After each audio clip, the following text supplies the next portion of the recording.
Hello guys, welcome back to my channel earth mom Dehradun. मैं हूं ज्योति और वेलकम है आप सभी का मेरे चैनल में। चैनल में नए हैं तो प्लीज चैनल को सब्सक्राइब जरूर कीजिए। वीडियो पसंद आई तो लाइक भी करिए। कमेंट सेक्शन में कमेंट करके जरूर बताइए कि आप सबको मेरा वीडियो कैसा लगा।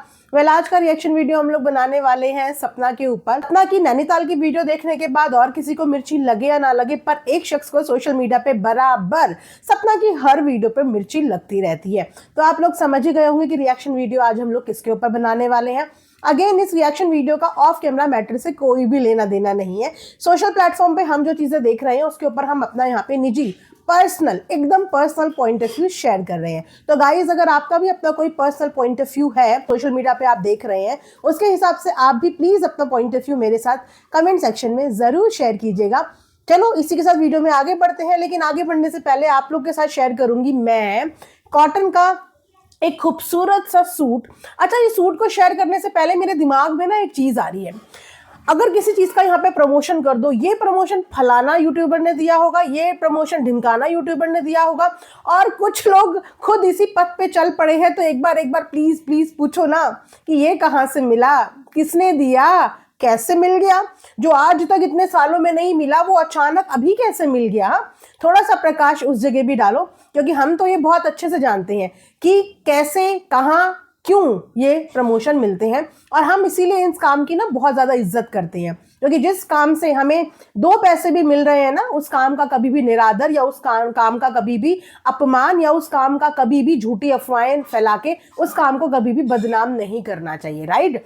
तो हमारे लिए तो हमारा काम जो है वो पूजा के समान है, ठीक है। बाकी जिन्होंने इस चीज के ऊपर बड़े एलिगेशन लगाए थे उनसे जरूर पूछ लेना कि ये कहाँ से झोली में टपका है, कैसे टपका है। चलिए शुरू करती हूँ, आप लोगों को दिखाती हूँ ब्यूटीफुल सा ये वाला सूट। बट अगेन, ये वाला सूट मेरी साइज का नहीं आया है, लेकिन ये मुझे इतना सुंदर लगा। पहले मैं सोच रही थी ये रिटर्न कर दूंगी, बट मैं ये दे दूंगी अपनी जो है सिस्टर को, क्योंकि उसका साइज मेरे से थोड़ा कम है और मुझे अपने लिए ये वापस से ऑर्डर करना पड़ेगा। दुपट्टा मैंने आपको दिखा दिया, कितना सुंदर दुपट्टा है। ये इसके नीचे का गाइस पैंट है, बहुत ही खूबसूरत कॉन्ट्रास्ट है गाइस का, और ये है इसका खूबसूरत सा कुर्ता। कुर्ते में आपको नेक पे इस तरीके से डिज़ाइन मिलेगा, जो आपका नीचे पैंट में बॉटम में डिज़ाइन है, और इसी तरीके से स्लीव्स में यहाँ पे दिया हुआ है। बहुत सुंदर पीस है गाइस, इस समय पे बहुत ज़्यादा ट्रेंड में भी है। एंड आप लोगों को ये मेरी वीडियो के कमेंट सेक्शन में पिन मिल जाएगा। रुकिए रुकिए, अभी कहीं जाइएगा मत। ये मैंने मंगाई थी बहुत ही शौक से, बहुत ही ढूंढ ढूंढ के अपने लिए ग्लास बैंगल्स। इससे पहले भी मैंने आप लोगों के साथ मल्टी कलर की ग्लास बैंगल्स इसी में शेयर करी हुई है। जानते हैं कि इस समय पे ये ग्लास बैंगल्स बहुत ज़्यादा ट्रेंड में चल रही है। मैंने इस बार मंगाई है बिल्कुल ट्रांसपेरेंट कलर की बैंगल्स, कहते हैं ना एकदम ट्रांसपेरेंट। ये गाइस इसका फोटो है, बहुत ही सुंदर ये बैंगल्स है। इसकी क्वालिटी तो मैंने ऑलरेडी आप लोगों के साथ मल्टी कलर में शेयर की हुई है, सेम क्वालिटी है इन बैंगल्स की। तो मस्ट बाय पीस है, अगर आप लोगों को ट्रांसपेरेंट कलर में चाहिए तो उसमें भी अवेलेबल है।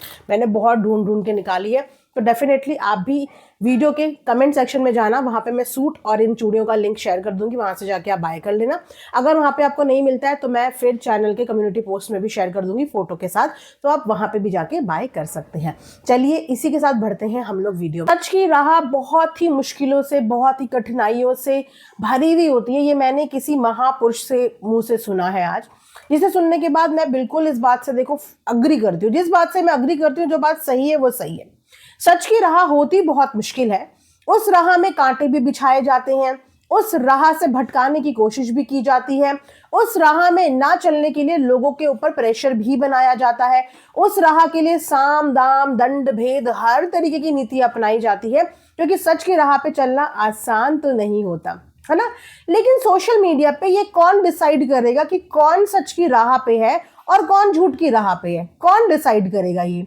क्या ये वही बंदा डिसाइड करेगा जो इस बात का झंडा लेके चल रहा है कि मैं सच की राह पे हूं? और अगर वो इंसान सच की राह पे है तो इससे पहले क्या वो झूठ की राह पे था? तो इससे पहले क्या वो झूठ की राह पे था, या उससे पहले वो झूठ की राह पे था, या फिर सबसे पहले वो झूठ की राह पे था? बेसिकली वो बंदा सच की राह पे कब कब नहीं था? ये तो बहुत ही बड़ा क्वेश्चन खड़ा होता है और बहुत ही बड़ा कंफ्यूजन खड़ा होता है कि आखिर सच की राह पे ये वो इंसान था कब, है ना, क्योंकि हमने तो टाइम टाइम पे झूठ को सच, सच को झूठ, झूठ को सच, सच को झूठ, यही साबित करते हुए उस इंसान को पिछले कई सालों से सोशल मीडिया पे देखा है। क्योंकि जब वो प्रिपेयर हो जाती है कि ये चीजें सच है तो उनकी नजरों में फिर वो सही है और सच है। फिर कुछ समय के बाद उन्हें अपनी गलती का एहसास हो जाता है कि मैं तो गलत रास्ते पे चली गई थी, बेसिकली मैं सच के रास्ते पे नहीं थी, लेकिन हाँ मैंने सच के रास्ते पे चलने वालों को रोका और उनका मुंह बंद जरूर किया। तो जो इंसान वाकई में सच की राह पे होता है ना, उसको दूसरों का मुंह बंद करने की जरूरत कभी नहीं पड़ती, क्योंकि उसको अपने सच पे इतना विश्वास होता है, इतना भरोसा होता है कि अगर वो सच्चा है तो आज नहीं तो कल, नहीं तो परसों उसका सच यहाँ पे साबित हो जाएगा, है ना। उसके लिए उसको दूसरों के मुंह बंद करने की जरूरत नहीं पड़ती। लेकिन यहाँ पे दूसरों के मुंह बंद करवाए जा रहे हैं क्योंकि वो कहीं ना कहीं सच का आईना दिखाने की कोशिश कर रहे हैं। तो आप बताइए ना कि सच की राह पे फिर कौन है वो इंसान जो दूसरों का मुंह सिर्फ इसीलिए बंद करा रहा है क्योंकि वो अपना सच्चा पॉइंट ऑफ व्यू शेयर कर रहे हैं। ऐसा हो रहा है ना, काफी लोगों का मुंह बंद करवाया गया, है ना। और इस चीज में अगर आप अपनी उपलब्धि समझते हैं कि मैंने कोई महारत या जीत हासिल कर ली है लोगों के मुंह बंद करके, तो जी नहीं, ना तो आपने कोई जीत हासिल करी है, ना ही आपने कोई महारत हासिल करी है। लेकिन हाँ, आपने किसी की मेहनत जरूर यहाँ पे खराब करी है, क्योंकि आप इस समय पे अपने हिसाब से सच के पथ पे हैं, तो आपने दूसरों के हिसाब से बोलने वाली चीजों पे उन लोगों का मुंह बंद करा है। और इसको मुंह बंद करना नहीं कहते, बेसिकली इसे कहते हैं चीजों से भागना, चीजों का सामना करना चाहिए इंसान को। अगर आप वाकई में शेर और खुद को शेरनी के साथ कंपेयर करते हैं तो वो कभी भी इस तरीके की हरकत नहीं करते, वो डट के सामना करते हैं। लेकिन यहाँ पे बहुत सारे लोगों का नुकसान किया गया है। मैं इस चीज में सपना की बिल्कुल तारीफ करूंगी कि सपना ने अपने लिए पिछले 2 साल में बहुत क्रिटिसिज्म झेला, हर हद की ट्रोलिंग झेली, तो शायद किसी भी औरत के लिए झेलना आसान बात नहीं होती, बहुत मुश्किल होता है। उसने वो हर हद पार चीजें अपने लिए बर्दाश्त करी, 1 के नहीं, 2 के नहीं, जाने कितने के मुंह से। लेकिन उसके बाद भी उसने किसी के भी पॉइंट ऑफ व्यू पे मुंह बंद नहीं किया, किसी को भी बोलने से रोका नहीं, किसी की भी मेहनत को खराब नहीं किया, किसी की भी मेहनत पे पानी नहीं फेरा। वरना अगर वो इन चीजों पे करने को आती तो शायद अभी बहुत सारे लोगों के मुंह बंद हो जाते जो आज बोल रहे हैं। उस लड़की को हम कहेंगे कि उसका है स्पोर्टी एटीट्यूड, जहां पे वो अपने लिए सुन भी सकती है। बोलो, आज बोलोगे, कल बोलोगे, सच वाकई में लेट आता है लेकिन आता जरूर है ना, आता जरूर है। नफरत हमेशा किसी के लिए परमानेंट नहीं होती, कभी ना कभी वो नफरत इंसान की कम भी होती है, और जिस दिन वो नफरत कम होती है इंसान एक दूसरी नजरिए से चीजों को देखना शुरू कर देता है। फिलहाल क्या हो रहा है ना कि सपना के केस में सिर्फ माइंडसेट किया हुआ है, और उस माइंडसेट से जो लोग हैं जो सपना को नफरत करते हैं वो हिलना नहीं चाहते। उनका बस एक माइंडसेट है कि खराब है तो खराब है, तो शायद उसकी कोई भी अच्छाइयां उनको दिखनी सुननी बंद हो गई है। लेकिन ये टेम्पररी होता है, एक वक्त ऐसा आएगा जब लोगों को दिखेगा, कुछ अच्छी चीजें भी दिखेंगी, कुछ अच्छाई भी दिखेंगी, और वो वक्त भले ही लेट आए, बट आई एम श्योर कि सोशल मीडिया पे आप लोग वो वक्त भी बहुत ही जल्द देखेंगे। ठीक है, अब आप देखिए कि 3 पॉइंट प्रूव करने के लिए कोई आया यहाँ पे, उनके हिसाब से उन्होंने 3 पॉइंट प्रूव कर दिए रिकॉर्डिंग डाल के।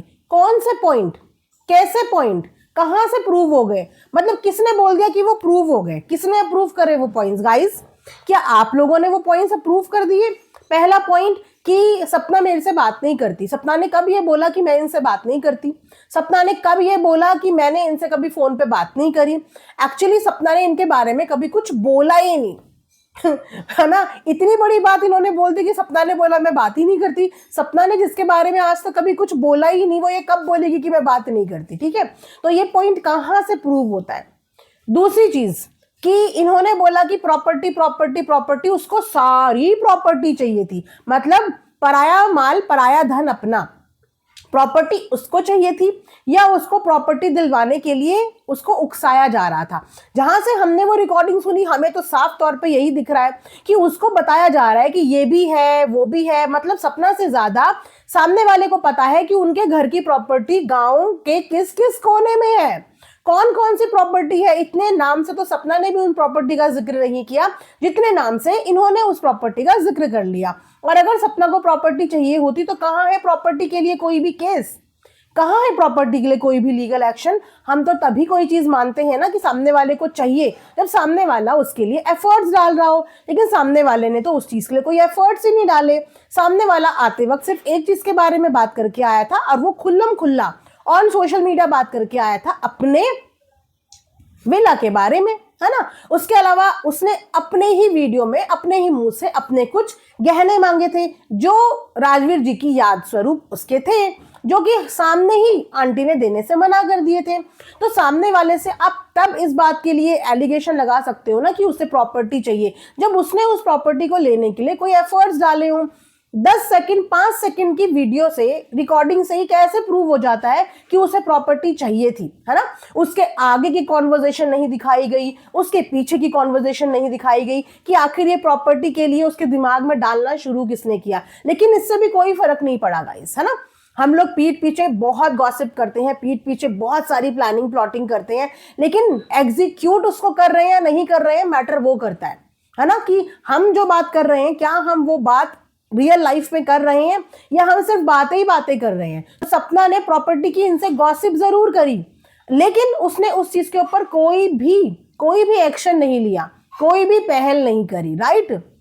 और जब जो चीज जिसकी है वो चीज उसको मिलेगी, और अगर नहीं भी मिली तो सपना अपनी बच्चियों के लिए इतना कर देगी कि उसकी बच्चियों को किसी से मांगने की जरूरत नहीं पड़ेगी, किसी के घर में बैठ के उस घर को हड़पने की जरूरत नहीं पड़ेगी। वो इतना अपनी बच्चियों के लिए कर देगी। और भगवान की कृपा है कि अभी से उसने अपनी बच्चियों के लिए अपने मेहनत के बलबूते पे करना शुरू भी कर दिया है। 2 प्लॉट अपनी दोनों बेटियों के नाम अपनी मेहनत से कर लिए हैं उसने, ना। चाहे कंट्रोवर्सी करी हो लेकिन अपने परिवार से करी है, किसी बाहर वाले के नाम से नहीं करी है, ठीक है। तो फिर से एक और वीडियो आ गया जिस वीडियो में बिना सपना के नाम के तो कोई कंटेंट आज तक चला ही नहीं है। अनफॉर्चुनेटली यहाँ पे इंसान का टैलेंट और उसको प्यार करने वाले दिखते हैं कि जब कोई आपको प्यार करता है ना तो वो आपके हर कंटेंट को अप्रिशिएट करता है। अब सोचिए कि अपने ही चैनल पे लोग इनकी खुद की लाइफस्टाइल को, इनकी खुद की जो इन्होंने सफरिंग्स देखी है उनमें कोई इंटरेस्ट नहीं है, इनकी निजी जिंदगी में क्या सफर कर रही है इसमें किसी को इंटरेस्ट नहीं है। जाके खुद इनके चैनल के आप व्यूज देख लेना, लोगों को इंटरेस्ट सिर्फ और सिर्फ सपना में है, सपना की लाइफ में है, लेकिन इनकी निजी जिंदगी में किसी को कोई इंटरेस्ट नहीं है। तो यहीं से सबसे बड़ा फेलियर तो इनका यही होता है कि इन्होंने सोशल मीडिया पे 2-3 साल लगा भी दिया और उसके बाद भी इनके पास अपनी खुद की जनता नहीं है, इनकी खुद की ऑडियंस नहीं है जो इनके लिए कंसर्न हो, जो इनके बारे में पूछना चाहे, जो इनके बारे में जानना चाहे, जो इनका दुख दर्द बांटना चाहे। नहीं, जो भी जनता इनके साथ जुड़ी है वो ओनली सपना के लिए बॉदर है और सपना से रिलेटेड ही बॉदर है। तो इससे बड़ी तो सच्चाई कुछ हो ही नहीं सकती, राइट।